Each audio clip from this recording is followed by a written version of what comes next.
তাৰ কাৰণে আকৰ্ষিত কৰিব কিন্তু ভগৱানৰ উদ্দেশ্য এটা তোমাৰ বেলেগ কিন্তু আজি নিশ্চিতভাৱে মই অস্বীকাৰ নকৰোঁ সাহিত্য একাডেমীৰ লগত জড়িত হোৱাৰ পিছত মই যি ধৰণে অসমৰ ভাষা সাহিত্যক সেৱা কৰিবৰ সুযোগ পাইছোঁ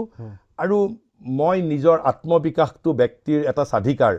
মই সমগ্ৰ ভাৰতবৰ্ষত তুমি যিটো কথা কৈছা সাহিত্য একাডেমীৰ বিভিন্ন সভা সমিতিত গৈ মোৰ কথাটো অভিব্যক্ত কৰাৰ যিটো মই সুযোগ পাইছোঁ যদি ভৱিষ্যতে সেয়াও ভৱিষ্যতৰ বাবে ভগৱানে মোক যিটো ষ্টেপ বাই ষ্টেপ আগবঢ়াই নিছে আৰু সেইবাবে মই শ্ৰী অৰবিন্দ মাৰ প্ৰতি মই ইনফাইনাইটলি মই গ্ৰেটফুল মই অনন্তভাৱে মই কি কৈছে কৃতজ্ঞ আৰু সেইবাবে মই ভগৱানৰ প্লেনিঙৰ ওপৰত মোৰ নিজৰ প্লেনিঙতকৈও ভগৱানৰ প্লেনিঙৰ ওপৰত মোৰ কনফিডেন্সটো বেছি আমি বহু কথা পাতিলোঁ ধন্যবাদ জ্ঞাপন কৰিছোঁ আপোনাৰ যথেষ্ট গুৰুত্বপূৰ্ণ সময় আমাক দিলে আকৌ কেতিয়াবা নিশ্চয় লগ পাম আৰু আশা কৰিছোঁ আপুনি যি কৰ্মৰাজি যি জীৱনৰ ব্ৰত হিচাপে লৈছে তাত আগবাঢ়ি যাওক আৰু নিজৰ যি আধ্যাত্মিকতা ভাৰতীয় সংস্কৃতিৰ যিটো বিকাশ তাত আপোনাৰ কিঞ্চিত অৱদান আগবঢ়াওক তোমাকো ধন্যবাদ কিন্তু শেষত আৰু এটা কথা নকলে আমাৰ কাৰণে সেইটো মানে কৃতজ্ঞতা হ'ব যদি বিতৰ্ক প্ৰতিযোগিতাৰ লগত জড়িত নহ'লোহেঁতেন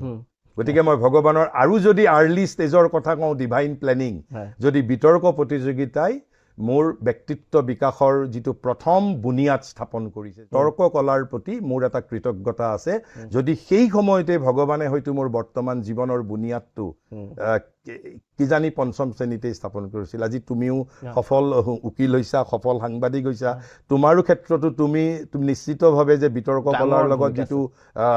যিটো ভূমিকাক স্বীকাৰ কৰিবই লাগিব সেই কথাটো ধন্যবাদ